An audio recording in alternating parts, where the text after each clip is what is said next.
नमस्कार विद्यार्थी मित्रांनो, आपण बघत आहात YouTube channel medical admission guidance. या चॅनलद्वारे मेडिकल ऍडमिशन संदर्भात लागणारी सर्व माहिती विद्यार्थी व पालकांच्या गरजा लक्षात घेऊन वेळोवेळी प्रसारित केली जाते।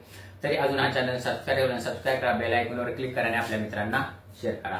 तर आपल्या सर्वांनाच माहिती आहे की एमपी हायकोर्टामध्ये नीट 2025 बद्दल केस चालू आहे। पहिली हिअरिंग झाली, दुसरी हिअरिंग झाली आणि आज तिसरी हिअरिंग होती।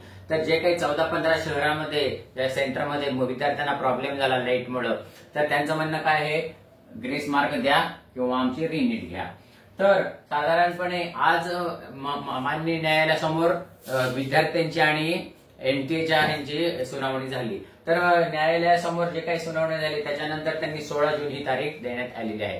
ह्याचा अर्थ काय निघतो, आपला जो काही रिझल्ट आपला 14 जूनला लागणार होता तो 16 जूनच्या पुढे जाण्याची शक्यता आहे। आता ह्याच्यामध्ये अजून सुद्धा काहीतरी मार्ग निघू शकतो आणि एनटीए त्यांना हे करू शकतात, एनटीए न्यायालयाने विनंती करू शकतात की हे जे काही हे आहे तुम्ही 16 जून तारीख आहे ते लवकर घ्या, कारण काही इमर्जन्सी केसेस असतात आणि फक्त एक जे राज्य आहे एमपी, त्या राज्यासाठी पूर्ण भारतातल्या विद्यार्थ्यांचं डिले करणं हे किती आपल्याला परवडणार आहे किंवा इतर विद्यार्थ्यांचं पण किंवा काउन्सिलिंग किती पुढे जाईल हे आपल्याला परवडणार नाही किंवा उगीचोगी डिले करण्यात काय अर्थ नाही, असं एनटीए मान्य न्यायालयाला विनंती करू शकतं। त्याच्यानंतर न्यायालय लवकर पण घेऊ शकतं, एक गोष्ट।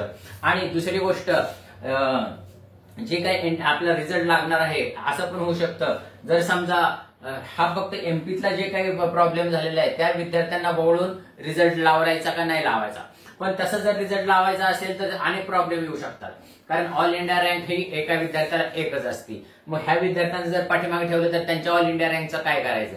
त्याच्यामुळं जी काही आपल्यापर्यंत बातमी आलेली आहे, ही जी काही बातमी आलेली आहे ती सोशल मीडियावरून आलेली आहे आणि ह्याच्या सोशल मीडियावरून आली असल्यामुळं आपल्याला काही अजून कन्फर्म नाहीये की मध्य प्रदेश न्यायालयाने निश्चित तिथं काय काय सुनावणी झालेली आहे आणि त्या सुनावणीमध्ये जे काही डिटेल्स आहेत ते आपल्याला संध्याकाळपर्यंत येतील। तर डिटेल्स संध्याकाळपर्यंत आल्यानंतर आपण त्यांचा व्यवस्थित व्हिडिओ करू आणि तुमच्यापर्यंत माहिती देऊ।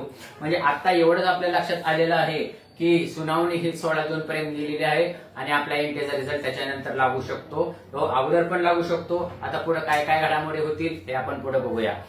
मला वाटतं की हे माहिती तुमच्यापर्यंत पोहोचली असेल। या अशाच माहितीपूर्ण व्हिडिओसाठी हा चॅनल सबस्क्राईब करा, बेल आयकॉनवर क्लिक करा आणि आपल्या मित्रांना शेअर करा, कारण हा मेडिकल ऍडमिशन गायडन्स हा चॅनल तुमच्या मेडिकल ऍडमिशन संपेपर्यंत तुमच्या बरोबर राहणार आहे। एवढं बोलून आजचा विषय थांबवतो। जय हिंद, जय महाराष्ट्र।